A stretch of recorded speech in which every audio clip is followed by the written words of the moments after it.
Les amis, bienvenue dans une nouvelle vidéo. On s'intéresse aujourd'hui à Liverpool et à son mercato estival idéal. Voilà, pour moi c'est un club que j'ai toujours bien aimé avec Arsenal, c'est les deux clubs de Première Ligue que je préfère. On sait que Trent Alexander-Arnold va partir cet été, notamment du côté du Real Madrid. Et donc je me suis dit, bon, est-ce qu'on va tous les conserver? Je ne pense pas. Donc dans cette vidéo, ce que je vous propose, c'est de voir d'abord qui est-ce qu'on va vendre pour voir ensuite qui est-ce qu'on va acheter. Et enfin, on finira avec un petit bilan. Bon, alors les ventes, évidemment, en premier lieu, Trent Alexander-Arnold. Il a apporté tellement à Liverpool. Je pense que ça va être assez dur pour Liverpool de le remplacer parce qu'on parle clairement de l'un des meilleurs latéraux de l'histoire de Liverpool, si ce n'est le meilleur. Et puis l'un des meilleurs latéraux du moment, hein, on va pas se le cacher, avec peut-être Hakimi qui est légèrement meilleur. Mais à part ça, je vois pas trop d'équivalent dans le monde entier, ce qui va être donc du coup assez problématique pour le remplacer. Trois autres ventes également. Le premier, donc c'est Robertson. Pour moi, c'est une vente qui est assez logique. Il arrive vers la trentaine, je crois qu'il a 31, fin de contrat en 2026. Bon, je pense que c'est le bon moment de le vendre, surtout qu'il y a pas mal de monde qui est disponible sur le marché, même si voilà, je vous en donnerai que deux pistes pour le remplacer. Voilà, j'essaye d'en tirer 20 millions. Alexander-Arnold par libre. Ensuite, Wataru Endo, je m'en sépare. Voilà, j'ai jamais trop compris pourquoi Liverpool est allé dessus. Alors en doublure, c'était pas dégueulasse, mais je pense voilà, on peut avoir mieux côté Liverpool. Et puis évidemment, le dernier joueur, c'est Darwin Nunez. Il a du mal à s'imposer, ouais, à donner satisfaction, hein, très clairement. Voilà, donc je m'en sépare pour 70 millions d'euros. Donc 20 pour Robertson, 70 pour Nunez et 10 pour Endo, ce qui fait un total de 100 millions en ce qui concerne les ventes. Maintenant, on va s'attaquer à la grosse partie de cette vidéo, les recrues. Donc les recrues, j'en ai ciblé 6, à savoir deux latéraux, donc un latéral droit, un latéral gauche, un milieu défensif, un ailier droit de backup, donc milieu défensif également de backup, un défenseur central de backup, et puis donc un buteur là qui va devoir remplacer, donc je ne veux pas dire remplacer, mais en tout cas vraiment incarner ce rôle de fameux buteur, rôle qui n'était pas spécialement défini dans le Liverpool d'Arne Slot, en tout cas de la première année, une fois intégré ouais, par Jota, une fois intégré par Nunez. Donc voilà, donc je pense que c'est important pour un club de Liverpool d'avoir vraiment une identité et un serial buteur, on va dire, qu'ont quasiment tous les grands clubs. Le premier latéral que j'ai décidé de cibler, ce n'est autre que Tino Livramento. Alors il n'y a pas vraiment beaucoup de solutions sur le marché, donc évidemment pour moi, la stratégie, ça va être dans un premier temps de faire confiance à Conor Bardet tout en lui apportant une concurrence parce que pour moi, voilà, ça va être assez difficile de déloger par exemple un Achraf Hakimi pour le demander de venir à Liverpool, sachant qu'au PSG ça se passe vraiment très bien. Idem pour Koundé du côté du Barça. Le Bayern, bah, honnêtement, les latéraux droits, ça donne pas vraiment satisfaction. Voilà, ce que je vous propose, c'est Tino Livramento. Je trouve que c'est un joueur qui s'intègre assez bien dans la philosophie de jeu d'Arne Slot, à savoir très bon dans les passes, mais également bon défensivement et bon offensivement, ce qui en fait finalement un latéral équilibré. 35 millions d'euros, fin de contrat en 2028. Et ouais, quand on regarde son petit FBRM, on voit vraiment un joueur équilibré. Bon, offensivement, ça peut peut-être être un peu mieux dans tout ce qui va être finition plus passe D. Mais voilà, on voit en tout cas dans la construction et dans l'aspect défensif en balle contrée et dégagement que c'est clairement pas mal. Donc pourquoi pas. Le deuxième, c'est Malo Gusto. Alors c'est peut-être mon cœur de Lyonnais qui parle ou pas d'ailleurs parce que c'est clairement pas quelqu'un qui est resté dans mon cœur. Mais en tout cas, je trouve qu'à Chelsea, c'est vraiment pas mal ce qu'il fait. Il a beaucoup de concurrence avec Chris James, pardon. Pareil, 35 millions d'euros, fin de contrat 2030, donc il sera peut-être un peu plus élevé en termes de prix, mais c'est un joueur que j'aime vraiment beaucoup. 21 ans, français en plus, c'est bien pour s'entendre avec Konaté. Bon, 29 matchs de première ligue sur 35 possibles, c'est vraiment pas mal. Bon, il joue la Conference League évidemment avec Chelsea. Et ouais, ce que j'aime bien avec Malo Gusto, c'est que c'est vraiment un joueur qui est vraiment très équilibré. Physiquement, il est très fort. Défensivement, il a fait beaucoup de progrès. Et ouais, franchement, ce qui me marque vraiment chez lui, c'est les courses progressives. Voilà, position progressive, ça m'étonne d'ailleurs qu'il soit qu'à 79 parce qu'en tout cas, quand il était à l'OL, il était vraiment très bon. Là-dessus, physiquement, c'est un monstre, ouais, très clairement. Et puis finalement, bah, le dernier, ce n'est autre que Jivairo Reed. Alors, lui, c'est vraiment mon coup de cœur de Feyenoord. Alors là, on serait plus dans un aspect où on va dire qu'on ferait confiance dans un premier temps à Bradley pour ensuite installer progressivement Jivairo Reed qui est vraiment un prospect énorme et je trouve exceptionnel en Eredivisie. 7 passes décisives pour un but. En Ligue des Champions, bon voilà, il a un peu moins joué. Mais en tout cas, en Eredivisie, c'est vraiment un joueur très très solide. En témoignent les statistiques. Bon, défensivement, c'est un peu moins ça, on va dire. Il me fait un peu penser à Alexander Arnold dans tout ce qui va être statistique. Avec voilà, les passes décisives où il va être à 0,32 par 90 minutes. Pour un latéral, c'est juste exceptionnel. 87 en passe tentée, c'est bien. But assisté, bon voilà, 94. Et en finition, c'est pas mal aussi. Il est à 67. Bon, malheureusement, à part les tacles, ce qui est sa marque de fabrique, bah, c'est tout de suite plus compliqué. Donc quand on regarde les stats, bah, il s'intègre déjà pas mal au milieu. Mais c'est vrai que Gusto, voilà, bah, c'est quand même vraiment, vraiment pas mal. Moi, j'irais peut-être un peu plus sur Gusto. Et Livramento, voilà, ce qui est bien, c'est que c'est sa polyvalence. Il peut jouer à la fois latéral droit, mais également latéral gauche. Donc, pour le latéral droit, j'irais plutôt sur Malo Gusto. Bon, alors je vais vous présenter que 2 latéraux gauche, parce que pour moi, c'était vraiment les deux qui intégraient parfaitement, enfin qui peuvent intégrer parfaitement le projet de jeu d'Arne Slot. Donc Théo Hernandez, évidemment, bon, bah, la valeur sûre. Et ce qui m'intéresse vraiment, c'est sa fin de contrat pardon, qui est en 2026. 40 millions d'euros, est-ce qu'on a besoin de présenter, nous, en tant que Français? Théo Hernandez, je ne pense pas. 4 buts, 3 passes décisives, et encore, il fait pas une bonne saison. En Champions League, bon voilà, c'était beaucoup moins bien, mais à l'image de son équipe. Mais ouais, quand on regarde ses stats, franchement, c'est vraiment pas mal. Défensivement, c'est un peu moins bien. Mais voilà, je pense qu'à mon avis, si on regarde les autres saisons, c'est beaucoup mieux. Il a fait vraiment des réels progrès, Théo, là-dessus. Mais voilà, il est partout dans le vert. Finissant vraiment qui est propre. Action menant un tir, c'est énorme. Donc quasiment 4 par 90 minutes, voilà. Passe progressive, 76, c'est bien. Possession progressive, ce qu'il caractérise vraiment avec ses combinaisons avec Raphaël Léon. 89. Bref, voilà, il n'y a que du vert. Bon, évidemment, un peu l'aspect défensif à améliorer. Mais j'ai envie de te dire, quand on a connu Trent Alexander-Arnold, qui était très fort offensivement, mais moins défensivement, je pense que c'est vraiment pas un problème pour Liverpool. Et puis le deuxième, c'est tout simplement Milos Kerkez, donc 35 millions d'euros, fin de contrat 2028, valeur sûre de Bournemouth, qui fait les beaux jours d'ailleurs du club anglais. Et ouais, honnêtement, quand on regarde les stats, c'est vraiment un latéral qui est très équilibré. Et quand on va regarder Sitemap, bah ouais, on voit tantôt qu'il fait pas mal de retours défensifs, mais également qu'il se projette. Et là, on voit très clairement qu'il a du rouge aussi ici, donc ça veut dire qu'il déborde pas mal. Très bonne qualité de centre, très bonne possession progressive, course progressive, voilà, tout ça, c'est vraiment très très bon. Donc voilà, pour le latéral, j'irais peut-être dépenser un peu plus en mettant un peu plus de thunes sur Milos Kerkez, parce que bon, c'est le cœur qui parle, je l'aime beaucoup. Mais après, si voilà, s'ils font Théo Hernandez, ça serait évidemment très bien. On attaque le gros du mercato, à savoir donc 3 postes pour 3 pistes pardon, plutôt pour les défenseurs centraux avec Dean Huijsen. Alors je sais pas si je le prononce bien, n'hésitez pas à me dire si je le prononce mal. Ouais, 42 millions d'euros, fin de contrat à 2030, donc ça va être une grosse recrue. 1m97, et moi je le pensais pas aussi grand quand j'ai préparé la vidéo. 3 buts, une passe D quand même pour un central, c'est vraiment pas mal. Bon, pas de but ici et là. Mais voilà, quand on va regarder les stats sur FBRF, bah, on voit clairement que c'est un défenseur qui a du vert partout. C'est ça qui est assez incroyable. Les interceptions, ce qui le caractérise, 98, il est vraiment très bon. Très bonne lecture du jeu, peut-être un poil trop lent.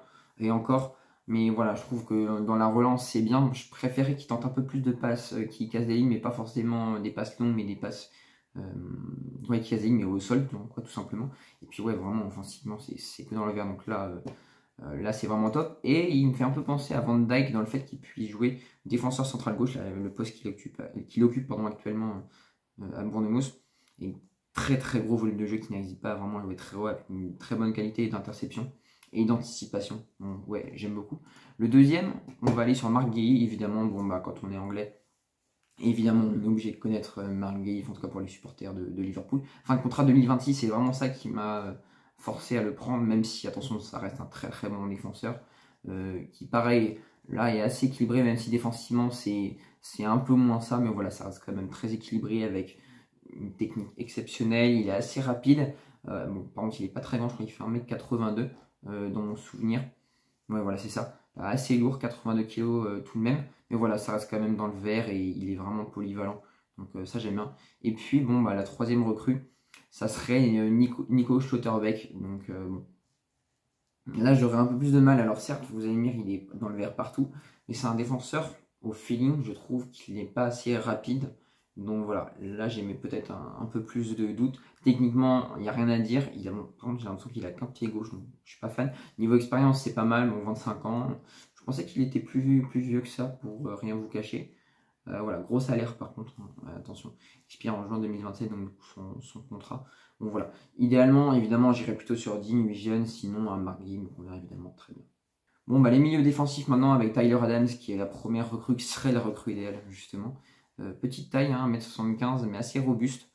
3 passes décisives tout de même. Évidemment, ça n'a pas duré longtemps à FA Cup, donc voilà. Mais ouais, c'est un joueur que j'aime bien. Attention, on parle d'une doublure, c'est pour ça que je vais vraiment un cran en dessous. Et puis ouais, tout ce qui va être FBRF, bah, on voit que très clairement, tout ce qui est défensif, équilibre de l'équipe, c'est très bien. C'est un gars qui a l'expérience de la première ligue. Vous allez me dire, putain, tu vas dépouiller Bournemouth. Oui, j'assume.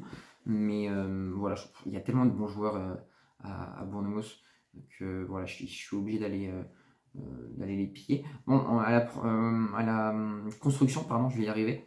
Je pensais qu'il y aurait un peu plus de vert, parce que quand on le voit jouer, je trouve que c'est quelqu'un qui a, je vais dire, ouais, ici une gestuelle très bonne, qui est techniquement assez à l'aise, donc c'est pour ça que je trouve c'est bizarre qu'il soit autant dans le rouge ici. Donc bref, je trouve ça assez étonnant. Donc, voilà, l'expérience de la première ligue. Moi, je trouve que c'est vraiment un très bon joueur à seulement 18 millions. Un contrat en juin 2028, donc ouais, bon, ça va être un peu cher, autour des 30 millions, je pense. Et puis la piste suivante, c'est Wilfred Ndidi, qui avait été pisté en Ligue 1, notamment du côté de Marseille et de Lyon, je crois, si je ne dis pas de bêtises. Fin de contrat en 2027, je crois qu'il a une clause entre 5 et 10 millions, ce qui serait clairement une aubaine pour les Reds. Défensivement, là encore une fois, c'est très bon. Expérience de la Première Ligue à 28 ans. Je trouve, voilà, pour moi, c'est la doublure parfaite qui est un step plus haut quand même que Wataru Endo. Et puis Ngaliel Muko, donc le joueur du LOSC. Alors là, c'est tantôt un 6, tantôt un 8. Il peut même être 10. Voilà, il peut être comparé également à des milieux attaquants / ailier, comme précisé là. Mais voilà, je trouve ça un joueur assez, on va dire, complet, avec pas mal de projections offensives. Un joueur qui est très bon dans tout ce qui va être interception notamment, je trouve, mais dans la construction également, qui va être toujours bien placé. Donc voilà, pourquoi pas aller le chercher, même si voilà, je pense que j'attendrai peut-être un peu plus de confirmation en Ligue 1, ça me paraît peut-être un peu trop risqué. Mais voilà en ce qui concerne les milieux défensifs. On passe aux ailiers droits de backup, donc pour suppléer Mohamed Salah en cas de blessure. Alors le premier, c'est un peu mon chouchou, c'est Dylan Bakwa, bien qu'avec les agissements de Strasbourg, avec tout ce qui est dedans, c'est un manque de respect à l'adversaire, j'aime un peu moins en ce moment. Mais voilà, je trouve que c'est quand même un super joueur qui réalise une superbe saison, 5 buts, 9 passes en Ligue 1, ce qui a été décidé en Coupe de France. Non, il n'a pas trop joué d'ailleurs. Voilà. Fin de contrat donc en 2027, et ce que j'aime chez lui, c'est son volume de jeu, je trouve vraiment il est vraiment très bon. Donc, et puis, ouais, donc volume de jeu, comme on le dit, hein, il est assez complet, on va dire. Bon, vous allez me dire pourquoi il y a autant de catégories, pas tout simplement parce qu'il est tantôt utilisé ailier, tantôt utilisé piston, tantôt milieu de terrain. Donc, mais voilà, c'est plus un ailier droit, attention. Hein, donc, mais c'est l'un des hommes forts du Strasbourg, de l'IAM Re Senior. Et quand on va regarder ses statistiques, bah, déjà, bon, certes, c'est surnoté, mais il n'y a que du vert. Puis voilà, gros volume de jeu pour un ailier. Bon, comme il est utilisé piston, ça joue aussi, il faut prendre en compte. Il sait tirer des coups de pied arrêtés, ça c'est vraiment très intéressant. Il a un super pied, une très bonne frappe. Donc je pense que ça peut être assez intéressant. Je trouve qu'il ne prend pas assez sa chance, il pourrait beaucoup plus scorer, pour moi. En tout cas, ce n'est que mon avis. Le deuxième, c'est Gustav Isaksen. Alors là, également, c'est un gros coup de cœur. Il était à Mijan il y a quelques temps, et puis franchement, il est allé du côté de la Lazio, et il s'éclate là-bas. Vous allez me dire que 4 buts, 3 passes, mais en tout cas, quand on regarde la Lazio, je trouve que c'est vraiment l'un des hommes forts de la Lazio cette saison. En tout cas, ça sera l'un des gars à suivre cet été. Et puis le dernier, bon, j'ai mis Dan Ndoye, c'est plutôt un ailier gauche, mais qui peut jouer les droits aussi, donc je me suis dit pourquoi pas pour la polyvalence. 1m84 assez grand, qui aime bien percuter. Et quand on regarde ses stats, bah ouais, c'est quelqu'un qui est assez polyvalent. Donc voilà, je trouve ça c'est quelque chose de cool avec les positions progressives. Voilà, 93, c'est vraiment ce qui le caractérise. Mais il vient également défendre, donc ça c'est cool.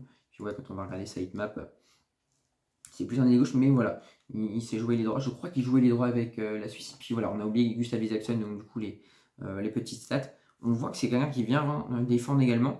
Bon, offensivement, c'est pas parfait, mais ça reste un jeune joueur, donc je pense, voilà, pour finir de le former, je pense que ça peut le faire totalement. Et puis on passe maintenant donc à à la partie que vous attendez tous, le buteur. Alors, je vais pas être très original, mais je vais prendre Alexander Isak. Voilà, pour moi, c'est tout simplement le 9 à prendre. Je crois qu'il a une clause libératoire de 110 millions de livres ou quelque chose comme ça. Bref, 120 millions d'euros.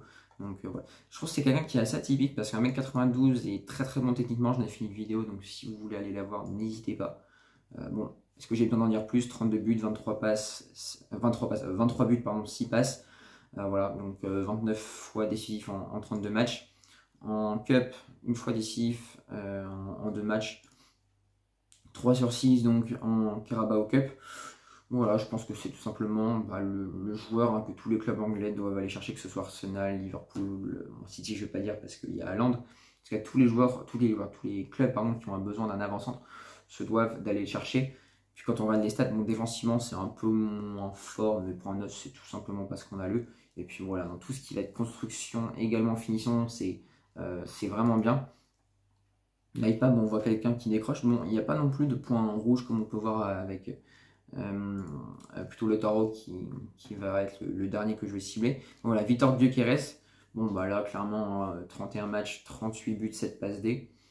C'est pas quelqu'un qui va défendre trop, mais en tout cas, du stade, quand j'avais vu cet été, ça m'avait frappé. C'est quelqu'un qui, quand même, qui a l'étiquette d'un joueur un peu bison qui va juste finir, mais non, il va vraiment construire. Et d'ailleurs, c'est pas du tout étonnant qu'on soit dans le vert ici. Et quand on va aller regarder du côté donc, des stats, bon, déjà il y a du bleu partout, c'est assez fou. Et voilà, vous voyez que il décroche quand même quelques fois. Bon, évidemment, c'est un attaquant de surface également, mais je pense que ça pourrait être une bonne alternative à Isak avec un prix qui serait un peu moindre. Et puis enfin, Lautaro Martinez. J'ai besoin de voir, on va dire, seul en pointe, ce que ça donne. En tout cas, à 2 en pointe, je trouve que c'est vraiment pas mal. Bon, en Serie A, c'est pas dingue ces stats, mais par contre, en Ligue des Champions, c'est vraiment, vraiment très, très intéressant. Il a l'expérience des gros matchs. Et ouais, il est dans le vert partout, même en défense. C'est ça qui est vraiment intéressant chez lui. Il a un énorme volume de jeu, comme on peut le voir ici. Là, vraiment, limite, on pourrait limite voir la hitmap d'un 10, très clairement. Donc voilà, en tout cas j'aime beaucoup Lautaro Martinez, mais évidemment mon choix se portera sur Isak. Donc voilà les amis, c'est déjà la fin de cette vidéo. Petit bilan donc du 11, donc en 4-2-3-1 comme d'habitude. Alisson au but, donc j'ai pas mis de doubleur, je me suis dit c'est pas non plus le poste dans lequel on va s'attarder, je crois qu'il va y avoir du changement. Mais voilà. Donc Malo Gusto en latéral droit doublé de Bradley, ou l'inverse, ça dépendra des formes de chacun on va dire. Konaté doublé de Kansa que je garde évidemment.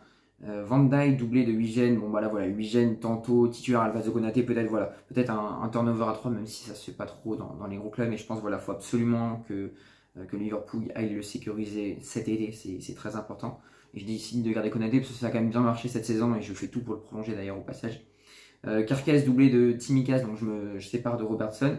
Double pivot Gravenberch, McAllister doublé de Jones et Adams. Et les droits, Salah doublé de Isaksen quand même parce que j'ai envie de voir, même si j'aime beaucoup Bakwa. Harvey Elliott en doublure de Szoboszlai. Luis Diaz en titulaire doublé de Gakpo ou l'inverse, ça dépendra de la forme de chacun. Là pour moi, voilà, il n'y a que très peu d'écart. Et Alexander Isak finalement doublé de Jota.